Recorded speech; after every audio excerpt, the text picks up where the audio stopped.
जय श्री कृष्णा। राधे राधे। श्री हरिदास। स्वागत है आप सभी का। श्री कृष्णाय वासुदेवाय हरि परमात्मने प्रणत क्लेश नाशाय गोविंदाय नमो नमः। आज हम माघ मास मातम्य के 17वें अध्याय का श्रवण करेंगे। अप्सरा राक्षस को कहती है कि ब्राह्मण ने कहा कि इंद्र इस तरह अमरावतीपुरी गया, सो तुम भी पवित्र प्रयाग में माघ स्नान करके निष्पाप होकर स्वर्ग जाओगी। अप्सरा घर आकर सभी सांसारिक रिश्ते व सांसारिक वस्तुओं का त्याग करके अपने शरीर को नश्वर समझ के माघ मास में गंगा यमुना के संगम पर स्नान किया। 3 दिन के स्नान से मेरे सभी पाप नष्ट हो गए व 27 दिन के पुण्य से मैं देवता हो गई और पार्वती जी की सखी हुई। मैंने अपना यह सारा वृत्तांत तुमसे कहा। तुम इस योनि में पड़े हुए और कुरूप होने का सभी कारण मुझे कहो। तब निशाचर कहता है कि हे भद्रे, मुझे अब कोई संशय नहीं है कि मेरा उद्धार तुमसे ही होगा, सो मैं अपना सारा वृत्तांत तुम्हें कहता हूँ। मैं काशी में वेदों का ज्ञाता था और बड़े उच्च कुल के ब्राह्मण के घर जन्म लिया। मैंने राजा, पापी, शूद्र तथा वैश्यों से अनेक प्रकार के दान लिए। मैंने दान लेने में चांडाल को भी नहीं छोड़ा, किंतु मैंने उस समय कोई भी धर्म का कार्य नहीं किया और मैं वहीं मृत्यु को प्राप्त हो गया। तीर्थ स्नान पर मरने के कारण मैं नरक नहीं गया।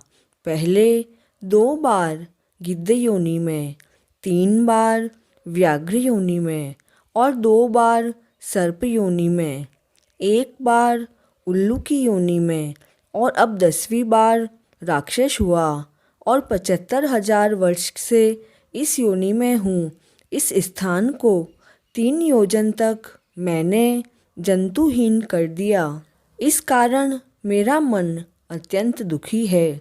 तुम्हारे दर्शन से चित्त में शांति आई, क्योंकि सज्जनों का संग तुरंत ही सुखदायी होता है।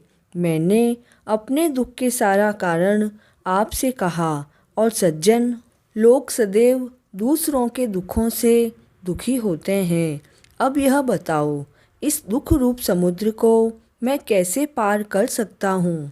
दत्तात्रेय जी कहते हैं। इस प्रकार उसके वचन सुनकर कांचन मालिनी कहने लगी, हे राक्षस, मैं अवश्य ही तुम्हारा कल्याण करूँगी।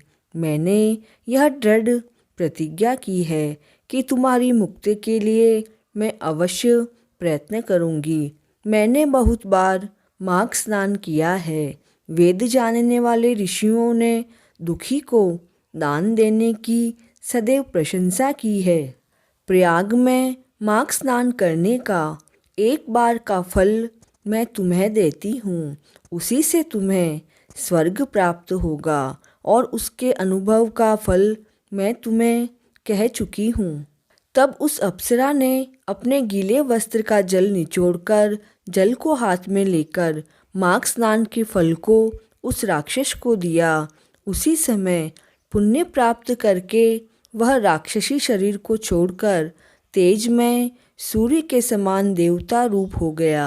आकाश में विमान पर चढ़कर अपनी क्रांति से चारों दिशाओं को प्रकाशित करता हुआ कांचन मालिनी की प्रशंसा करता हुआ शोभायमान हुआ और कहने लगा कि ईश्वर ही जानता है तुमने मुझ पर कितना उपकार किया है।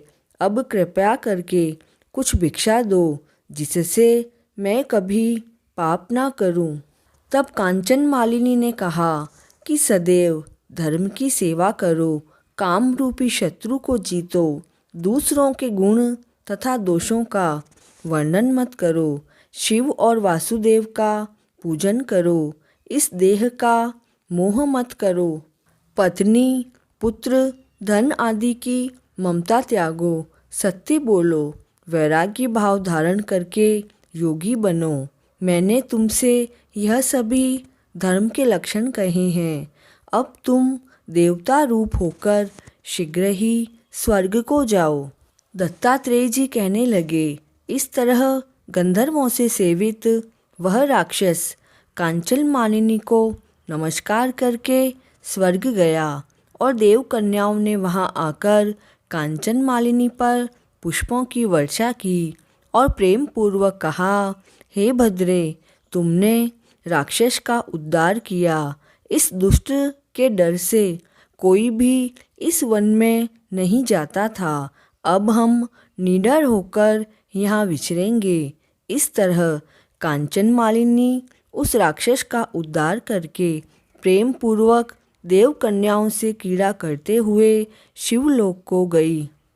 माघ मास मातम्य का 17वां अध्याय पूर्ण हुआ। जय श्री कृष्ण।